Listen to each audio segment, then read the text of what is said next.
Welcome to the Community ROI podcast. Here, senior community experts, founders, and C-level managers tell the truth, the whole truth, and nothing but the truth about how community impacts business growth.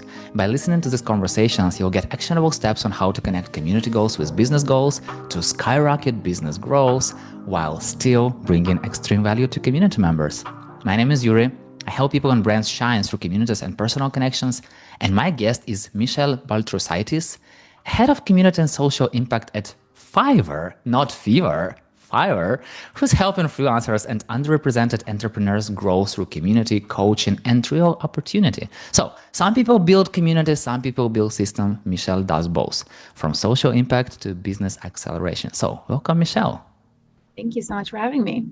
We've been talking a little bit about this IE from different languages, and it is still so crazy. Every time that I talk about Fiverr, I in my mind, I say it fever. But yeah, we totally know that it's not the right way. I'm sure you're not the only one. You know, when I was getting ready to this conversation, I read a lot about social impact on your profile. So I'm curious, social impact, how's that connected with community?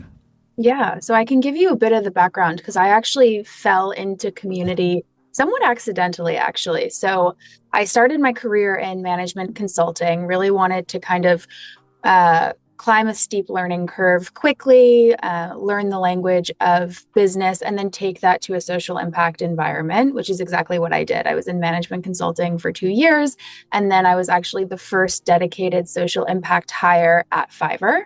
So when I first started, which is almost exactly 4 years ago now, which is crazy to say, I was building out Fiverr's first ever social impact strategy. But social impact always sat under the community team. So I was kind of doing separate work, but was exposed to, my teammates were community builders.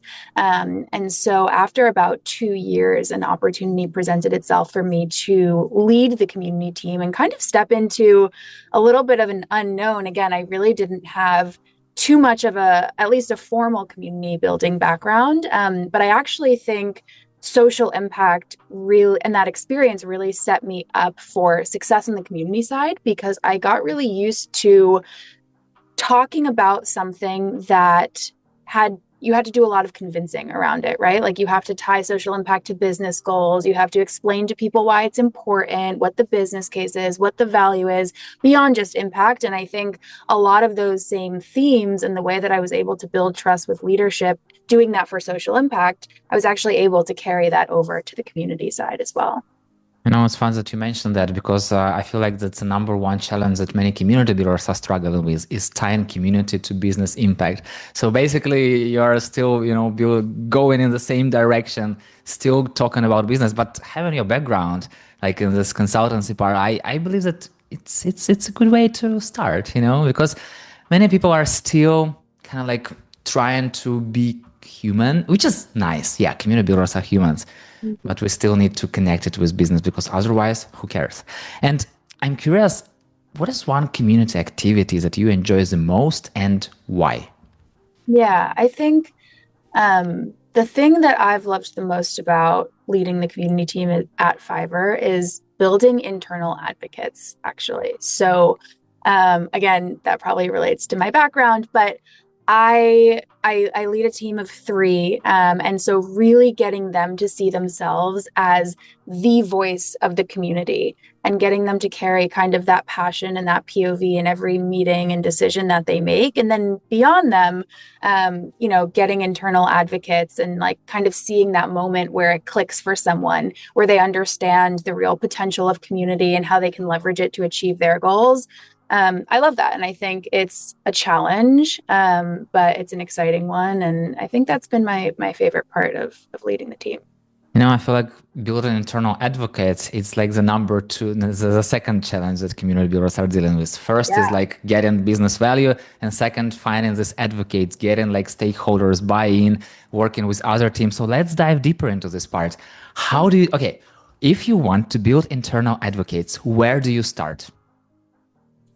I think so when I first took over the team, I started with the relationships that I kind of had already established through my social impact work and said, all right, we're going to do a community roadshow and we're going to go to a couple of core teams weeklies and just kind of present from scratch who the community team is, what we do, and how we can kind of opportunities to potentially collaborate.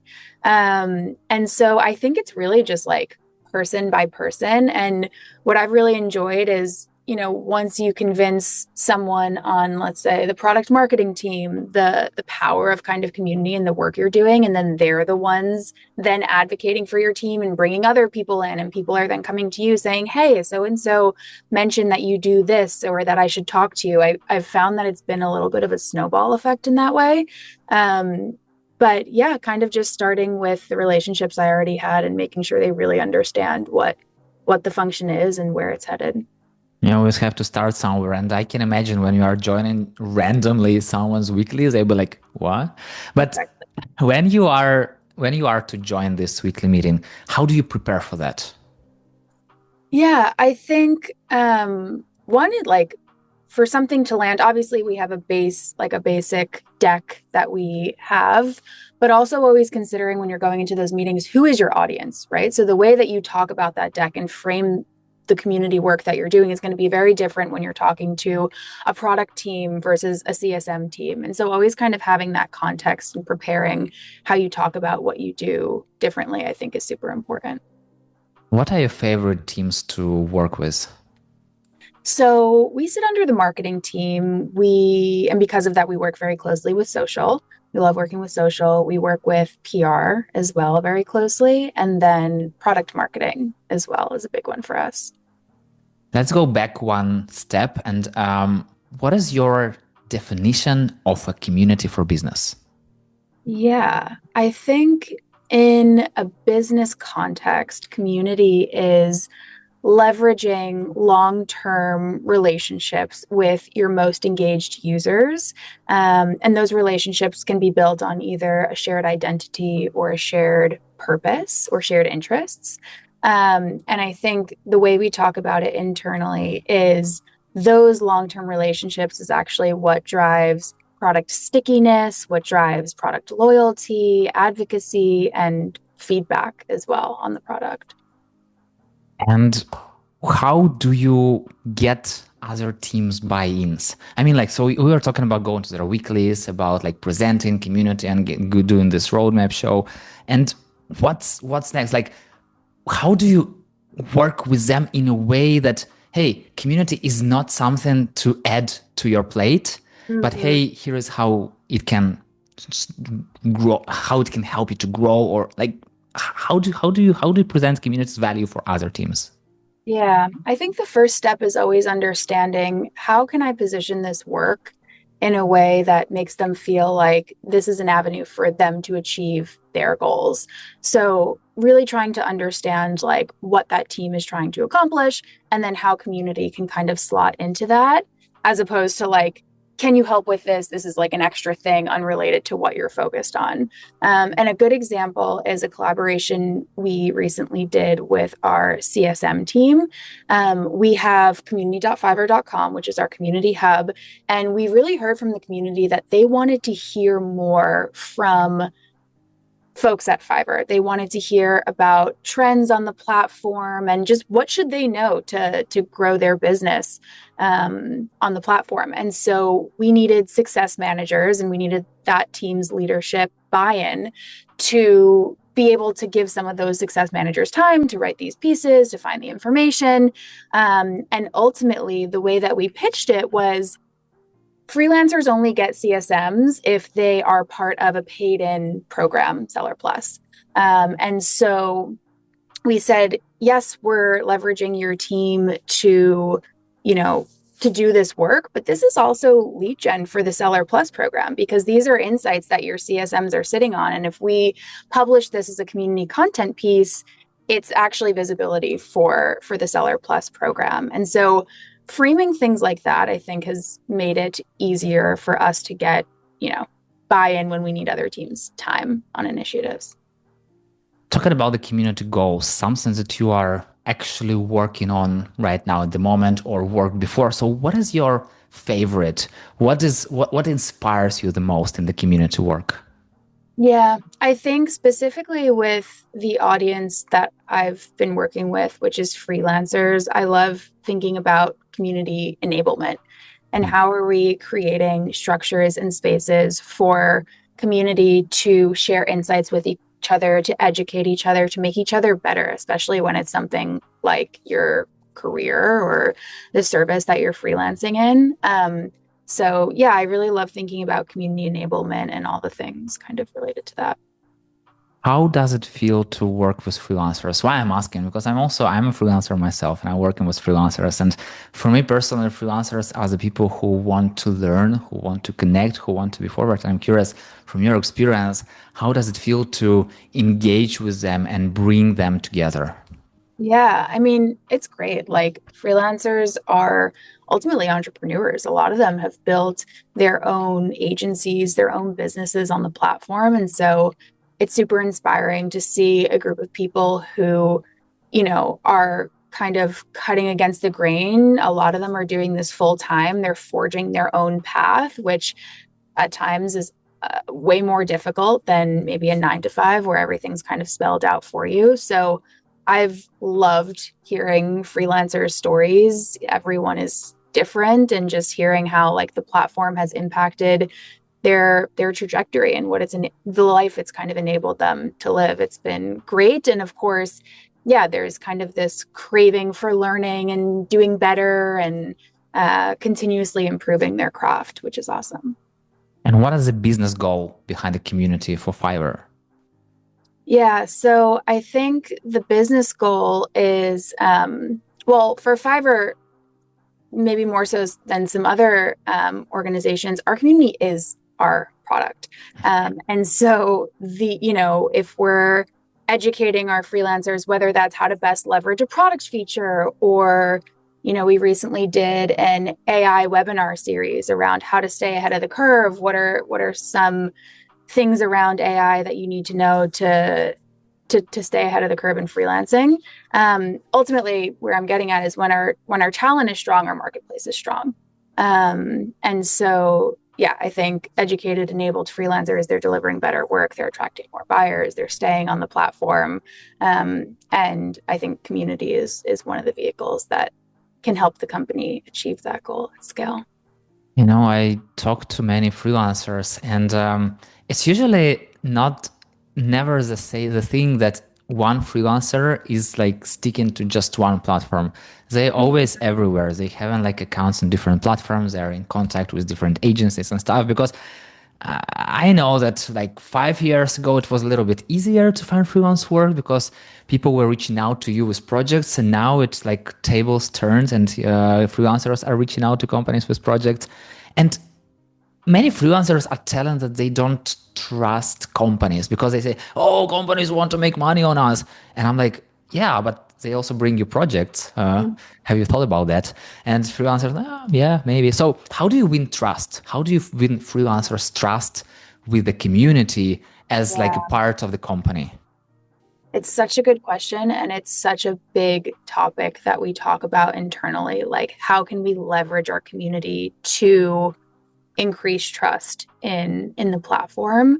I think there's many ways to do it, but one thing that we've been focused on in the past is kind of showing what's possible, showing these community stories, showing the amazing talent that's on our platform, whether that's through we did, like a millionaire milestones campaign, folks who have earned over $1 million on the platform, or just telling their stories in a blog post or having them share tips. And so I think kind of showing the type of talent that exists on our platform and how they've used the platform begets more trust for newer freelancers to the platform.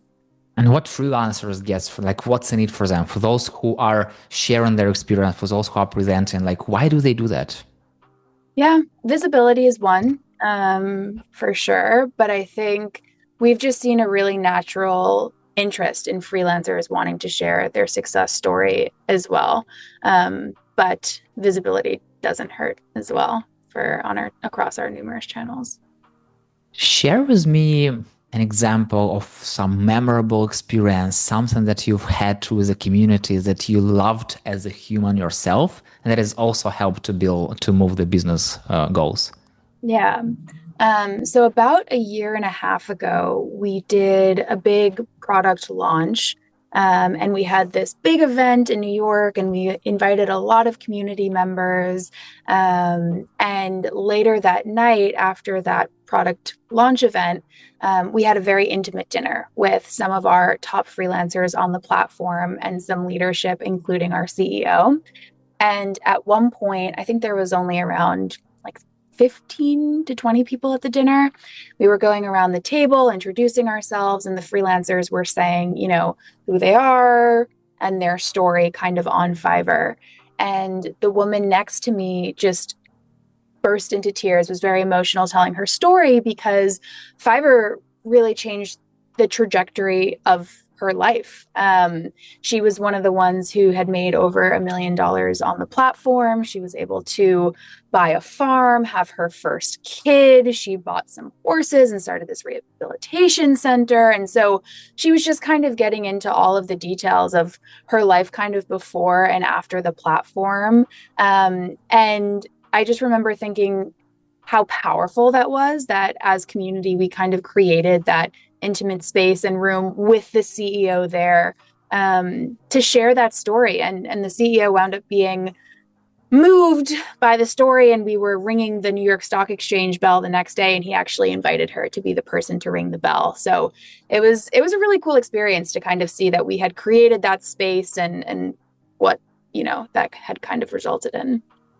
Yeah, it's always about human connections. It's always about human stories. And once again, connecting human stories with data, because we need data. Everyone needs data. And I'm curious, if talking about the data, if we're talking about the metrics, what are the metrics that you are usually checking on, like, let's say, quarterly, monthly, and weekly basis in the community? Yeah. So we look at the number of people engaged on our community platform as a whole. And then we can kind of drill down into that in the different segments as well. So that includes forum, content, and events. And of course, we have our own metrics that we look at: health metrics for the forum, health metrics for content, like views, comments, likes, things like that. And then for events as well. That's kind of just like for our sense check. But then, of course, we're kind of framing everything and tying them to business goals and other teams' goals and the big bets that we have going on in the organization. It's not just like we're reporting those raw numbers. Sounds like there are three pillars, as you've said: forum, content, and events. And what is your favorite one? That's a hard question. What is my favorite one? It's like choosing a favorite child. Yeah, I get it. Yeah. My favorite one, I think we're doing a lot of interesting work right now around content. So the person on my team who oversees the forum is also overseeing content, but we recently created a partnership with the brand copy and content team, and we actually got someone to focus a lot of her time on community content and working with the person on my team who oversees that. So that's exciting because we have now a new POV kind of just informing community content. We're going to do a bunch of different tests on content, and they're going to be working really closely together. But I also lead a community advisory board, which kind of sits outside of those three pillars. And that's actually like one of my favorite things to lead and run. And I'm, leading those meetings. And I think any moment where I'm connecting directly with a freelancer and able to kind of bring that back to leadership, I love that kind of push and pull. Many communities just love to take some information from forum or from their community space, Slack, whatever they hold the community, and to create content out of this. I'm curious, how does it work in your experience? Yeah. So a couple of months ago, I want to say it's relatively new, 4 or 5 months ago, we started something called the Community Pulse. And every month we would take look at the activity in the forum for that month, and we would create this community pulse and say, this is what our community is speaking about online. And we would share it in the all company Slack. And it's been really exciting to see kind of the snowball effect of that getting more and more visibility each month. Recently, someone had brought up the community pulse that kind of sat on the opposite side of the org in a meeting that didn't have anything to do with the pulse. So it's cool to see that. And I think it's really important to have this kind of channel where you're leveling up insights to teams all across the org. And this one, we actually just published our most recent one. And we're going to start tacking on a meeting after the pulse as well and invite some of the stakeholders where if there's a lot, for example, a lot of chatter about one specific domain, we're going to invite the leader of that domain to a meeting to kind of debrief further and understand not just, hey, FYI, this is the info, but what can we do to start to address some of this? What are the plans? And kind of close that loop with the community, hopefully, and say, we listened to what you were saying on the forum. Here's the actions we took. Here's what we saw. So I think that's the end goal that we're driving towards. And what are they usually talking about? What are there? Is there about the challenges or about the product or about some freelance industry news? Like, what are the main topics that freelancers are exploring? And what is your, let's say, the best working content? Yeah, it is right now. It is a lot about the product and some of their kind of feedback there and some of the kind of shortcomings. But I also think it's a lot about AI and the industry shifting as a whole. And I think right now we're at a moment in time where there's a lot of uncertainty and there's a lot of freelancers where AI has kind of cut their clients because now clients can do it on their own, or at least there's a different starting point. So maybe what their work looks like or their process looks like is a bit different from before. So yeah, we see a lot of that, a lot of stuff about the product and then just the broader industry in general and kind of how people are pivoting and what they're testing and things like that. No, it's interesting that you mentioned that because we are hosting the Freelance a Lot conference in Berlin in June. And one of the main topics will be exactly AI and uncertainty, because many people are just don't know what to do. So some people turned into AI experts and they are just like happy with all this money coming and they're getting clients. And some people who are doing like SAP job or whatever, they still don't know whether they will continue doing this, whether they should pivot. What do they think? And there are no clear answers because someone say that yes, AI will like remove you, replace you, etc. But then AI is not that smart overall. You still have to have experience. So how do you personally feel about this AI thing? Yeah, I mean, when you said AI is not that smart, the first thing that came into my mind is like, yes, AI is a terrible writer, for example. In my like consulting days, I think I really developed the muscle of good business writing and what that looks like. And obviously at that time, or maybe not so obviously, but AI didn't exist. So I really had to go through that learning process of understanding who's your audience, the process of becoming a good business writer. And I think that has enabled me actually when I'm using AI to understand what good writing from bad writing looks like. But yeah, I think there's always going to be the need for human judgment, human discernment. And I think we're kind of in this middle ground where we're not sure what that looks like, or for freelancers offering a service, they're maybe not sure where that fits in, or do you totally pivot and become an AI agent builder, or what does that actually look like? But again, I think like I mentioned the different starting point, and I think that's a really pertinent point where it's not going to cut the need for human expertise and discernment. It just maybe starts when you're building a website, for example, when you're vibe coding a website. Now anyone can kind of do that, but can they really build a website that's totally functional, gets them across the finish line, or do they ultimately need to pull someone in the last stages? I believe that that's the case, but I think, we're in kind of an uncertain middle ground now because everything's so new. We are already talking about AI. How do you use AI in your community building process? Yeah. I personally use AI every day. I think I use it as a thought partner. I use it to understand data and trends. And I was mentioning the community pulse. We use it for that because that's a large data set of forum posts and things like that. But again, I'm using it with a lot of discernment. Like it's really just a quicker starting point. It's never a finish line. And I've seen people use it as a finish line, thinking like, all right, like this is how I'm going to prepare for the meeting. I'm going to just pop the agenda into an LLM, and that doesn't work well. I think, even though I use it every day, I understand its limitations, and I also understand, when do I need to sit down and come up with the starting point? When do I not want to be anchored by something that an LLM is spitting out? So yeah, we're using it for the pulse. And just, I encourage my team to use it as much as possible and bring new tools and new ways to the team all the time.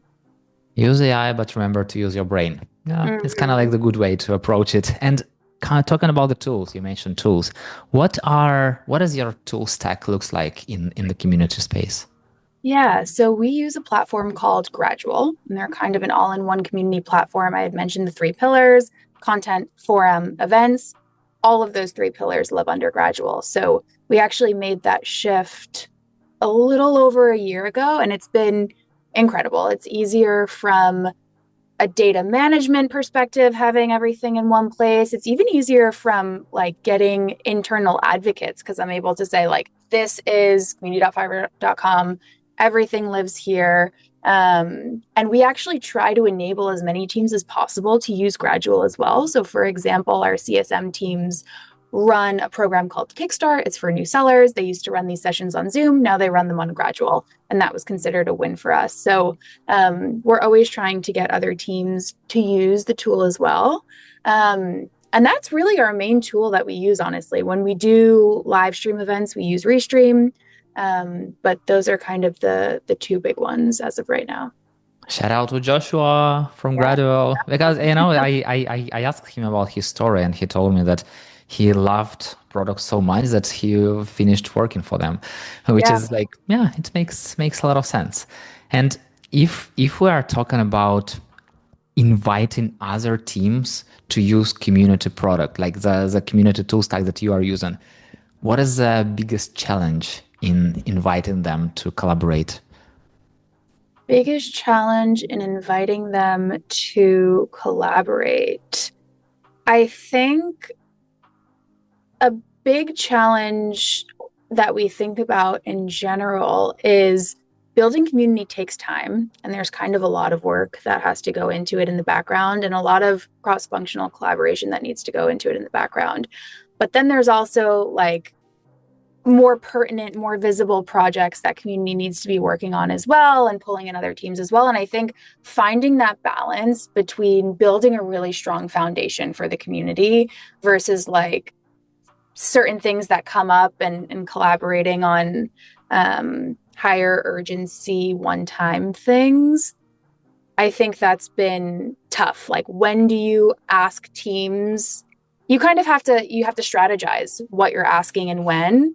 And so I think that balance of, I would love to partner with all teams all the time, but kind of strategically saving those asks for high visibility moments is an approach I've taken versus, building the foundation, if that makes sense as well. You reminded me on one of the previous episodes with Stephanie Nakano, and she told that we are working with other teams in a way that when it's time to present community results, it's not community talking about the results, it's other teams presenting the results. And I'm like, yeah, it makes a lot of sense, because community is a horizontal organization. It connects different teams, different companies. And when you help those teams, why should you brag? They will talk about you. And sometimes it works really, really, really well. So, and I think that's the ideal state.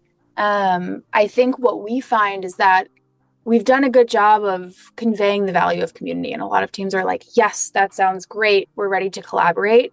But to really take that a step further from collaboration to shared ownership of outcomes. And then what she's saying is, kind of the gold standard of like they're presenting those outcomes as their own, I think that can be an uphill battle at times for sure.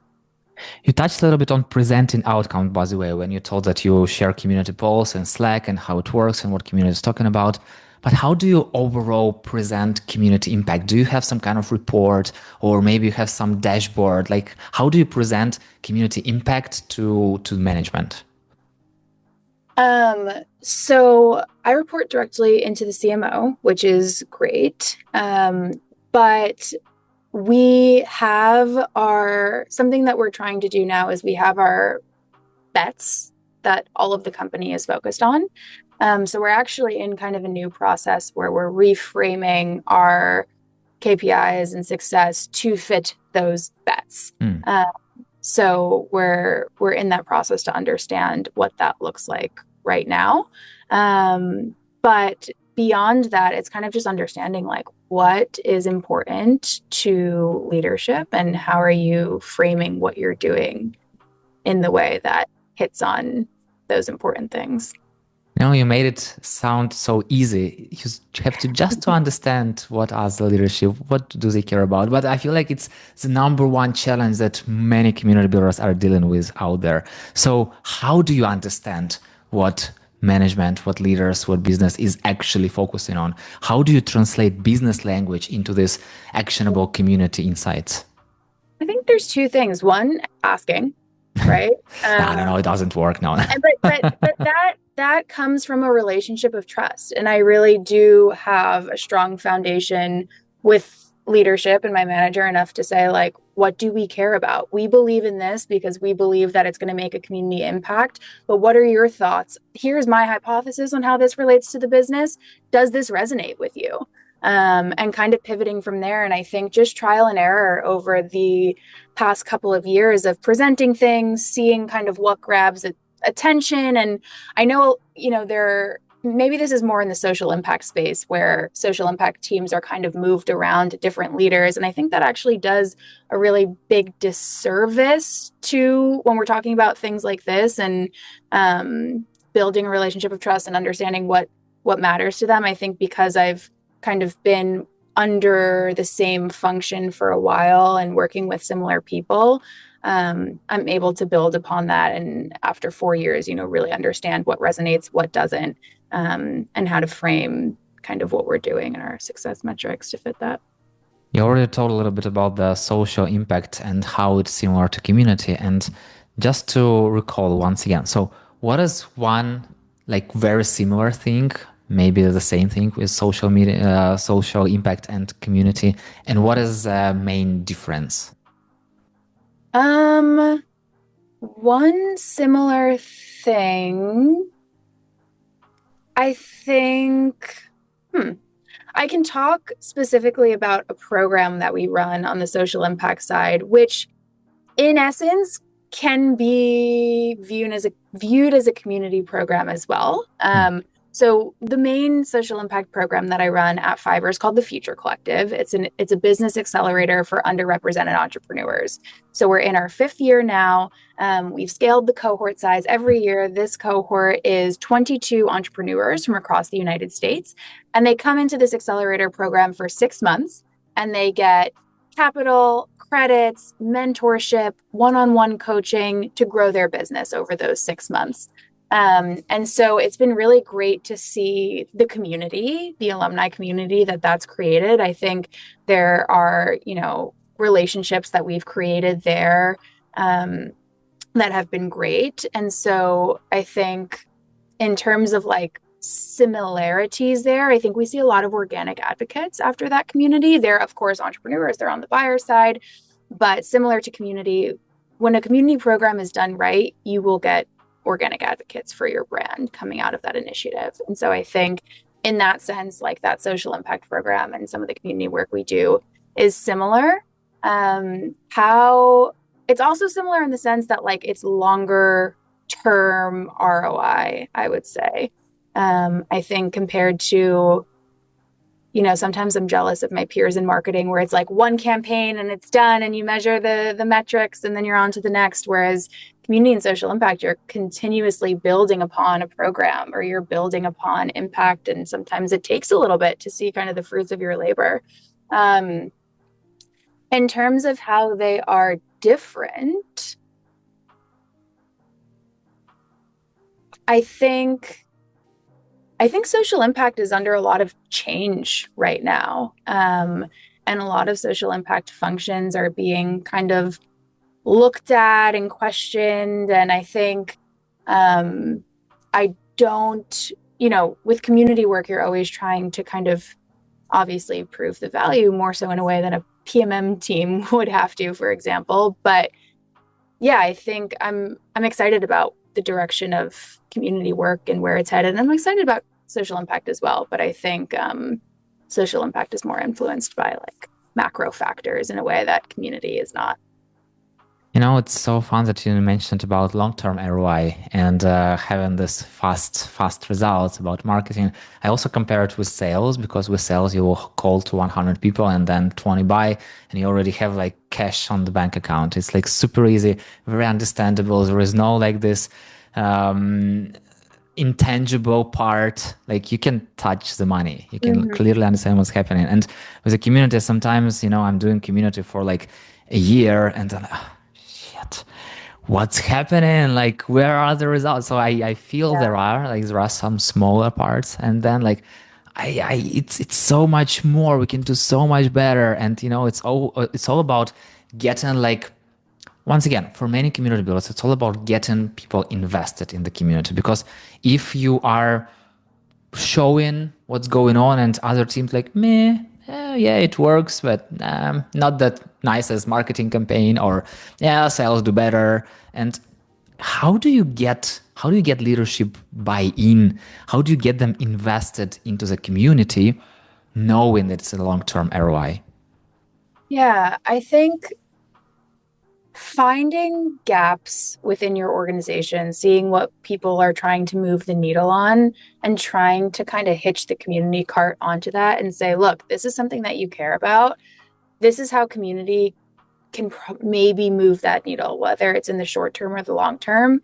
And I think once you're showing that community can move the needle on things that the business cares about first, once leadership sees that, then you can kind of start to build something bigger and measure it on your own terms. But I would say that.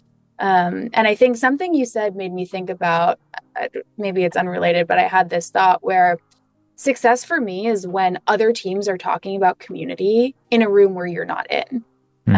And so maybe there is a decision around a product, or how to communicate a product update, or how to communicate that update, or a brand campaign, and someone chimes in and says, hey, have we thought about how the community will receive this? Or, hey, have we thought about that one piece of community feedback from the Pulse that said this and this, and it's actually going in counter to this thing that we're talking about? And I think I've heard anecdotally that, I love to hear when that comes up when you're not in the room, because I think it means that you've done your job. You've gotten those advocates internally. They believe in the power of community in some way or another, such that they're bringing it up in rooms you're not in. We just had an episode with Joshua Zerko about where community has to sit and how it impacts business, like based on that. And he uncovered so many interesting things. And one of those were that, for example, you told that in your case, your team is sitting under the marketing part.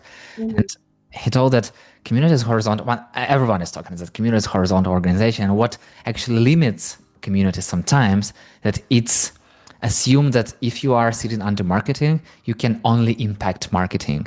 So other teams are kind of not allowed to work with the community, but it's like an artificial blocker.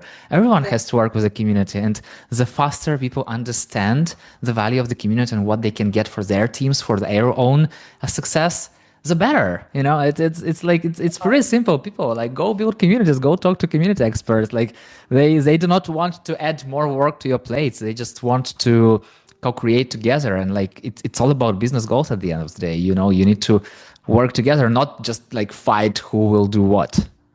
Yeah, and that's actually one of my favorite parts of the role, is how cross-functional it can be.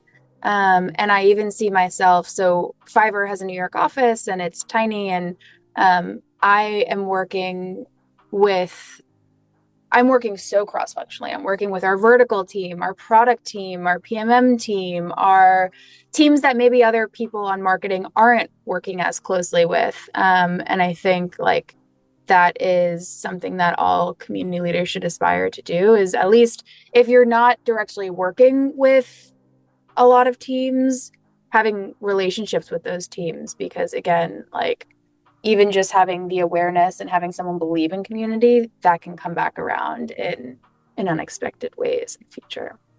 In terms of Michelle, I feel like we uncovered so many topics and we need much more time to jump into like different rabbit holes because I feel like it's just the beginning of our conversation. And I wish to have the sky is the limit, but time is the limit to our conversation. So the final question.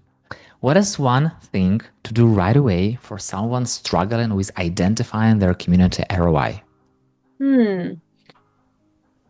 Struggling identifying their community ROI. I think this kind of goes back to what I was saying of understanding what's important in the organization. What are people trying to move the needle on? Where are they struggling? And identifying which of those pockets community can influence. Picking one, proving that community can move the needle on that one thing that leadership cares about, gaining that trust through that and moving from there. To keep the conversation going, name two people whom I should reach out to talk about community ROI. Yes. Ollie Woolrich, he's actually a former colleague at Fiverr. He's a great community builder and does a lot of things with personal community building as well. And then Sam Sorsher, another former Fiverr colleague. And she is at, I believe, a Canva startup now, or startup within Canva, rather. So they're both doing exciting community work, and I'm sure they would bring great perspectives to the podcast. It's so fun because when I was going through your profile, I saw in the right part on LinkedIn Sam's profile, and I just recently sent her connection request. So who knows? Maybe it's a serendipity. Huh?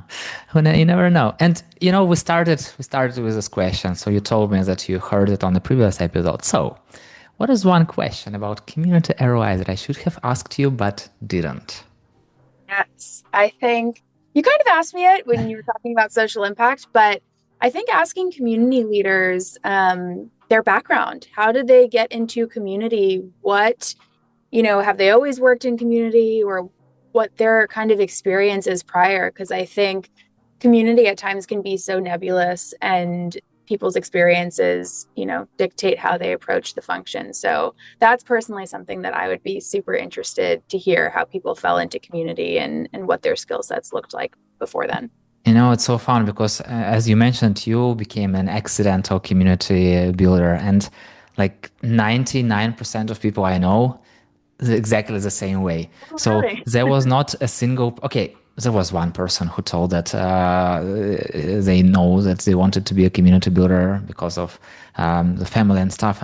But mostly people they are doing this kind of community jobs. They are connecting people. They are talking to people. And then at some point, I can get even paid for that. Okay, good. I will go and become a community builder. And once again, so first of all, thank you so much for coming. And thank you, Pauline, for connecting us. And also, I believe we have much more things to talk about. So you already shared a lot of nuggets of wisdom, and we need to dive deeper, especially because it's my personal favorite topic. We are building community for freelancers, love forever. So we'll definitely get into conversation and get ready for that. And thank you so much for today. Yeah, the time flew by. And see you in the community world. And thank you so much for listening. If you have any questions about how the community can help you reach and overcome your business goals faster, let's connect on LinkedIn and talk about it. That's it. We're done. See you in the next episode.